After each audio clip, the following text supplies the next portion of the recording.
Fear is the currency that never collapses. And in Chainsaw Man, every devil is a bank account swelling or shrinking according to the interest we pay it in our minds. Before calculating who is the strongest, it's worth stating the rules of this ugly, airtight economy. Devils are born from human fear of a concept. The more widespread and primal the fear, the more monstrous the devil. A devil's death is a transfer, not an end. Killed in hell, it reappears on Earth. Killed on Earth, it reappears in hell. An eternal shuttle between two hostile offices stamping the same paperwork forever. Contracts are never free. They shave years off your life, auction off pieces of your body, or bind you to a fate that only announces itself when it's already too late to cut the rope. Fiends are corpses piloted by devils. Hybrids are humans fused with weapons through agreements that make them stubborn in ways that terrify even monsters. One terrifying exception breaks the loop. The Chainsaw Devil can, under the right conditions, erase certain devils from reality, sucking away the concept and everyone's memories of it. That's not a victory, but an edit to the universe. Keep these rules in your pocket as we walk the blood-slit corridors. Strongest is a trick question with a very real answer, and the answer changes depending on which corridor the lights go out in. You hear the first contender before you see him. The Chainsaw Devil, the thing behind Denji's crooked smile, is violence with a soundtrack. Inside Denji's hybrid shell, it looks like foolish endurance and a talent for not dying completely. In Pochita's true form, it's stranger, more vicious and large enough to make hell look like a workshop floor. The signature horror isn't the torque or the teeth, it's erasure. The devil ever existed. Not remember to forget, but total erasure. History loses a page and the binding tightens. That power doesn't just turn a fight. It picks up the chessboard and throws it into the sun. However, it's not automatic. Humanity weakens Denji's signal and protects him at the same time. He needs the right setup, the right bite, and time to chew. He is strongest when the world is noisy enough to hide him, and simple enough for him to want only one thing. When those conditions align, every other devil starts checking exits they were sure didn't exist. Power like that makes kings anxious, but a different crown sits comfortably on a different head. Control isn't a punch, it's the air pressure in the room. Makima, later Nayuta, embodies every reflex to obey, every flinch in the face of hierarchy. Control doesn't announce itself, it makes you announce it. It can force contracts, rewrite your priorities, weaponize organizations, and turn affection into a chain that tightens when you smile. In a world built from lines, boss and employee, parent and child, ruler and ruled, domination is as common as oxygen. That ubiquity is its fuel. Control wavers when trapped in a space where power relations dissolve into two beating hearts and nothing else, or when it encounters a force beyond its mechanisms, something that refuses to be part of a system. Otherwise, it wins without looking like it fought. Some horrors are older than language. The Darkness Devil doesn't enter scenes. It erases them and stands in the remaining silence. It's a primal fear, undiluted, unreincarnated, living proof that there are rooms in the human brain that never had curtains. Everything about it feels like dissecting hope. Sound stops at your eardrum, your skin decides it is prey, and the distance between you and the thing shrinks without any movement you can name. Darkness doesn't bargain and doesn't need metaphors. It amputates certainty and then your arm, usually in that order. The only theoretical limit on darkness is the ridiculous dream that one day humans might stop fearing the dark. Until then, it is one of the few devils that can maintain eye contact with anything and never blink. If darkness is a fossil from the first night, Gun is a modern god built in newsrooms and factories. The Gun Devil isn't a person so much as a statistic incarnate, a catastrophe measured in casualties per second. It achieved something like divinity by aligning with the 20th century's loudest heartbeat, the headline. Even shattered into dozens of pieces and hoarded like sanctions, those fragments distorted geopolitics, spiked crime, and turned nations into desperate collectors. Reassembled, it was a storm front. Shattered, it remained a blade you could trip over every day. Gun proves that fear can be cultivated and redirected. Policy, culture, and attention don't banish the monster, but they absolutely determine its shape and how much we feed it. War reads history like a shopping list and never forgets to pick up milk. Yoru's power is hateful poetry. Ownership becomes a blade. Bonds become supplements. The sentence, "this is mine," sharpens into, "this will cut you." War swells and shrinks with the barometer of international anxiety. In peaceful times, it seethes. When swords rattle, it smiles and grows. Its ceiling is terrifying because humanity has never been good at living without enemies. Its floor is treacherous because a peaceful year is just gasoline in a cold engine. When it ignites, stored fear explodes into policy, parades, and funerals. War understands people better than people do themselves because it knows love and hatred run on the same tracks. Famine doesn't swing a sword, it pulls shelves from walls. Fami's battlefield is supply, ecology, appetite, and spirit. She plays 1,000-move games while everyone else argues about today's skirmish. You don't notice famine until your cupboards echo. By then, the fear multiplies faster than mold on bread. It's a silent apocalypse, less spectacular than beams of light or corridors of mangled corpses. But in a fragile system, it is ruthless, patient, and cruelly efficient. Famine kills without touching you. She leaves you to discover that you are made of needs. There is a final throne in this room, and it is occupied even when no one is looking. Death is the period at the end of every human sentence. We haven't seen the full face of the death devil, but logic draws its outline. The most universal fear, the most democratic law, and the one certainty that has never been vetoed. By default, that makes death the implied apex predator in this world. Unless something steps outside the rulebook and edits the rule that says there must be an end. That's the chainsaw-shaped hole hanging over everything. If erasure can remove a concept, what happens if it bites the concept that visits us all? That single unanswered question is the only chain on death's implied crown.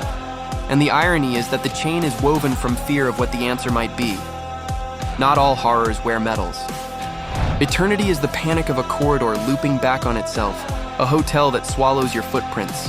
It feeds on claustrophobia and despair, turning seconds into hours and hours into surrender. In its chosen environment, it feels invincible. With a steady pulse and a stubborn refusal to blink, it shrinks to fit the hand that holds you. The lesson eternity teaches is brutal and useful. Terrain is half the opponent. The aquarium and the endless floors aren't just scenery. They are the monster's throat. The angel devil is horror and soft focus. It kills by touch and saves years like coins, a mobile bank vault of stolen time. Its tragedy is that the more it resists violence, the more the world insists on weaponizing it. In another story, Angel would be a miracle. In this one, it is a battery. The future devil is the smug whisper of certainty, a con artist who sells you the right to see the punch coming and then dares you to waste the warning. Your future is the worst, it purrs, and somehow you still pay, because prediction, even a horrible one, feels like control. Curse is inevitability notarized. Once you sign, it keeps the schedule even if you change your mind. Ghost is the fear of the invisible hand on your shoulder, proof that absence of evidence can choke you just fine. The violence fiend is a storm wearing a muzzle, terrifying not only for what it does, but for how clearly it enjoys restraint until it doesn't. The blood fiend, power, treats creativity like a weapon and rules like a snack. There's a reason her chaos reads as charisma rather than noise. She embodies why fear and love don't cancel each other. They amplify. Then there are the hybrid exemplars that illustrate what technique and anatomy can do when welded to obsession. Bomb is seduction tied to a payload. She turns intimacy into explosion and romance into strategy. Katana is tradition grafted onto rage, a suit and tie with a guillotine for a soul.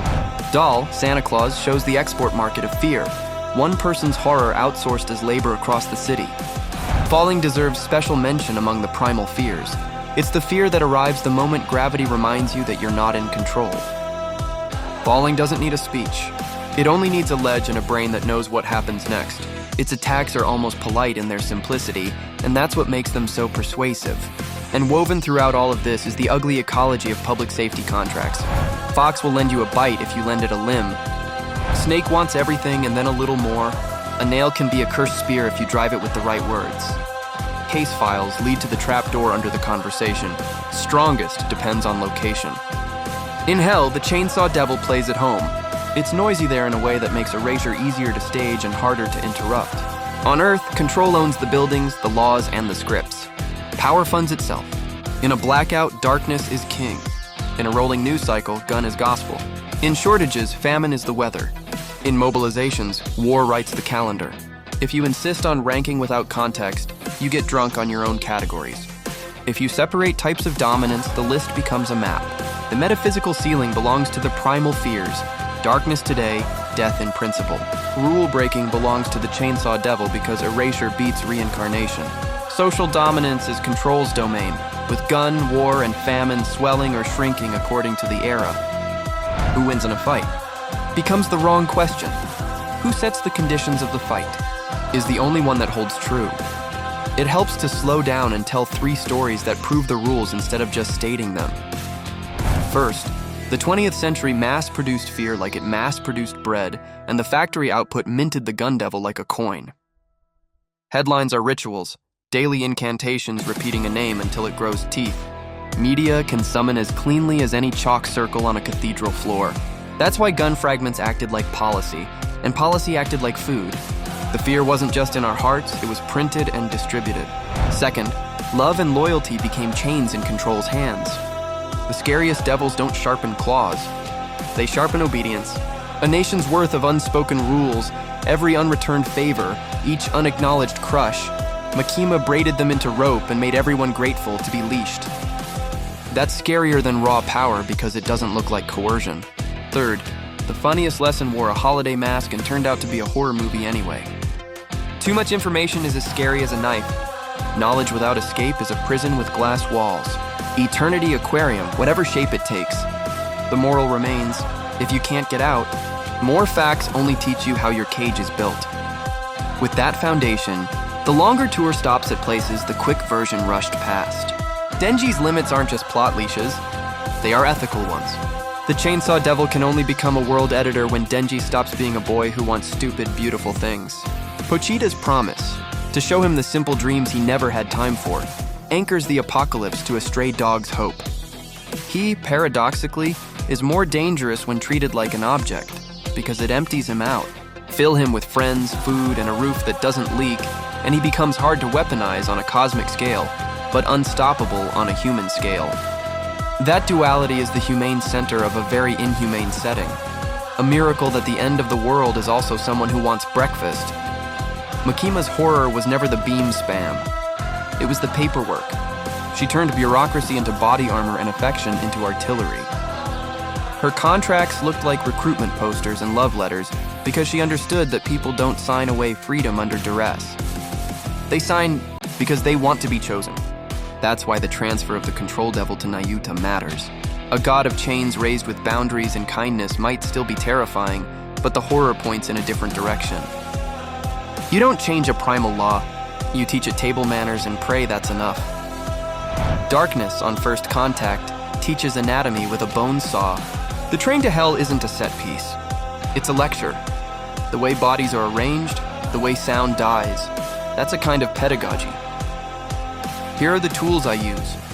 Here is how you fail. What made that encounter unforgettable wasn't just the mangled limbs. It was the social collapse within the team. Darkness doesn't just remove light. It removes the pretense that anyone is in control. That's why even veterans froze. You can train for guns and practice for war. You can't practice the moment your nervous system decides you don't exist. The gun devil, by contrast, is mathematics with blood. Timers, percentages, trajectories. It made horror legible to politicians, an obscene sentence, and that's the point. It turned grief into policy and policy into a market, and occasionally it collected interest through a massacre to remind everyone the line on the graph was still pointing up. Fighting the whole gun is impossible, so the story fights it in parts, fragments lodged in people, nations, rituals, because that's how gun actually lives, in circulation. You can't kill circulation. You can only interrupt it and change its route. War in its current host is a different beast from a mushroom cloud, but the logic is the same. Yoru's pettiness and Asa's wounded pride are the right scale for a devil that grows on the fertilizer of human smallness. Wars don't start because people study Clausewitz. They start because someone decides an insult is a wound and a wound is casus belli. The way Yoru turns belongings into blades is an allegory without metaphor. We weaponize what we love to hurt what we hate, and then pretend to be surprised by the collateral damage. War will always be strong as long as humans love anything they can lose. Famine's long game shows up most clearly when nothing seems to be happening. It's the meeting that should have been an email, the logistics delay, the crop failure 3 borders away. Fami's attacks, when they land, look like accidents and governance failures and weather. The genius of that horror is deniability. You don't fight famine with a sword. You fight by admitting you share a stomach with your enemies, that your supply chains and theirs run on the same planet. She wins whenever pride refuses that admission. If death is the implied apex, falling is its rehearsal. There's a reason many nightmares end with a sudden drop. The falling devil weaponizes that reflex, the moment you're certain you'll lose contact with everything, and builds a theater around it. The routes she uses to reach people are culinary, almost polite. The cruelty is that taste and memory are invaded by something so simple you can't argue your way out. The most unsettling detail about falling isn't the spectacle. It's how her victims barely need convincing. Gravity does most of the work. The supporting cast of devils completes the ecology and proves that even minor fears can bloom into major disasters with the right soil. Curse makes every legal contract in the world look like a summoning circle if you stare long enough. Future proves that prophecy without courage is cowardice with a nice hat. Angel makes the pacifist's dilemma physical. To save lives, you must spend lives. Ghost shows that grief is a kind of haunting you can hand off to someone else. Violence proves that even a leash is a weapon in both directions. Blood through power turns selfishness into an art form so gaudy you can't help but love it. And love, in this setting, is a loaded gun. 2 longer case studies reveal how setting is not just backdrop, but ammunition. The eternity encounters, first in the looping hotel, later in the aquarium, aren't just puzzles. They are sermons on how fear multiplies in closed systems. The hotel taught panic. The aquarium taught pettiness, how resentment grows into violence when people are trapped long enough to notice their differences. Neither monster is the strongest, but each becomes unbeatable if the victims choose the wrong emotions. Conversely, both collapse when someone in the room chooses a misfit emotion, love, spite, boredom, that the devil didn't budget for. That, in a sentence, is Chainsaw Man's thesis on fighting. Victory is often a misfit emotion at the right volume. The International Assassin's arc does the same trick on a global scale. Doll shows how fear franchised across borders becomes logistics. Bomb shows how intimacy can be militarized with flowers and a smile. Katana shows how tradition refuses to retire even when stapled to a nightmare. None of them would matter if the Chainsaw Devil were only a fighter. They matter because Denji is a person. His capacity to be fooled, to want, to choose badly and then stubbornly choose again, that's the margin by which these monsters get close enough to hurt him. In other words, the human part of the hybrid is the shield that keeps the apocalypse at bay, and the hole through which the apocalypse takes aim. That's not a contradiction. That's the cost of having a heart. So what does strongest mean after all that? If you're asking about the peak of raw metaphysical horror, the crown belongs to the primal fears. Darkness now. Death in principle, because their fears are universal. Unteachable and don't need organizations to stay fed. If you're asking whose ability bends the rules of existence, it's the Chainsaw Devil, because erasure beats reincarnation, and the editor ranks above the actors. If you're asking who rules the world most days of the week, it's control, because most of human life happens inside systems, and systems amplify obedience better than shouting. If you're asking who can crash a century, gun, war, and famine take turns as weather systems that decide the climate in which everyone else must fight. Those answers aren't mutually exclusive. They're time slots on the same program. The scariest part is how they cooperate without shaking hands. Night falls. Darkness takes the first shift. Orders are given. Control takes attendance. Swords rattle. War writes its name in calendars. Shelves empty. Famine sends a press release. Someone finally shouts, "Enough!" And the boy with a pull cord in his chest revs an engine that never learned the word stop. The board doesn't reset so much as flicker. Someone is always paying fear into the market, and the market never closes.